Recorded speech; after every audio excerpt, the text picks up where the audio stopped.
नमस्कार, मेरा नाम स्वाति पॉल है। मैं कक्षा 5वीं ब में पढ़ती हूँ। आज मैं आप सभी को एक कहानी सुनाने जा रही हूँ और इस काम में मेरा भाई भी मेरा साथ दे रहा है। नमस्कार, मेरा नाम सोहम पाल है। मैं कक्षा 3वीं ब में पढ़ता हूँ। ईमानदारी का ईमान। बहुत समय पहले की बात है। एक गांव में भीकू नाम का एक रंगाई वाला रहता था। वह बहुत ही गरीब था। लोगों के घर जाकर वह रंगाई का काम करता था।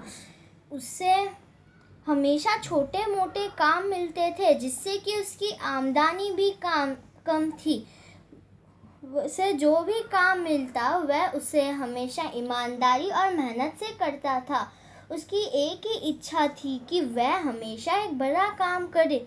तो वह दिन भी आया। एक दिन गांव के जमींदार ने भीकू को बुलाया। भीकू वहां जाकर उन्हें बोला, हुजूर, क्या हुआ? आपने मुझे यहाँ क्यों बुलाया है?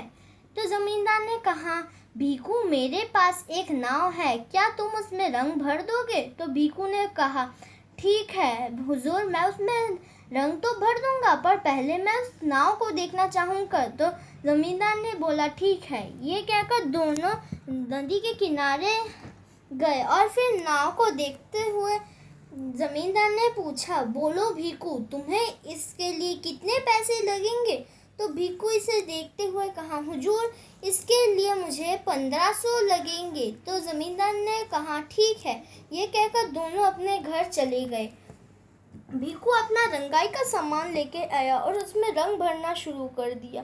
रंग भरते भरते उसने देखा कि नाव में तो एक छेद है। तो उसने मन ही मन सोचा, अगर मैं इसे ऐसे ही छोड़ दूं तो बाद में कुछ दुर्घटना भी घट सकती है।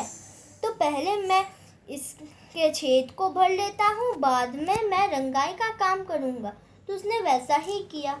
ये काम करने के बाद वह ज़मींदार के पास गया और फिर बोला, हुजूर, मैंने आपका सारा काम कर लिया है। तो ज़मींदार ने बोला, ठीक है, तुम कल सुबह आना, मैं तुम्हें तुम्हारे पैसा दे दूँगा।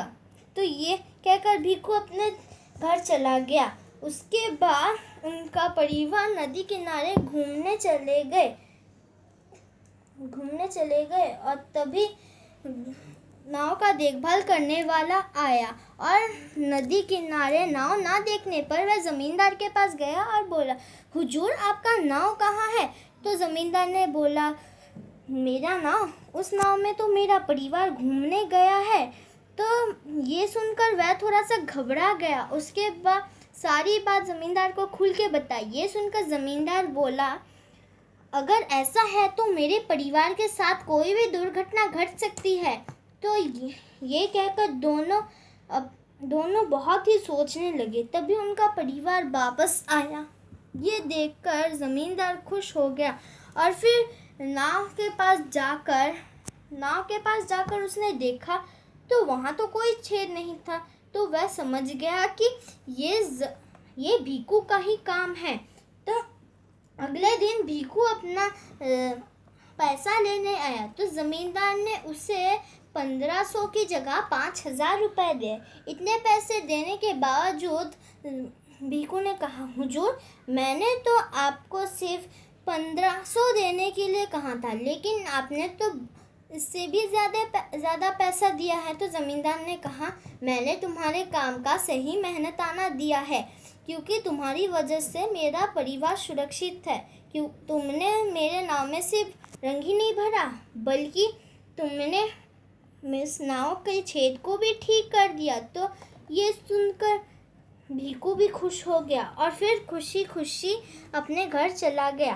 तो इस कहानी से हमें ये शिक्षा मिलती है कि हमें अपना काम हमेशा ईमानदारी से करना चाहिए, क्योंकि मेहनत का फल अच्छा होता है। धन्यवाद।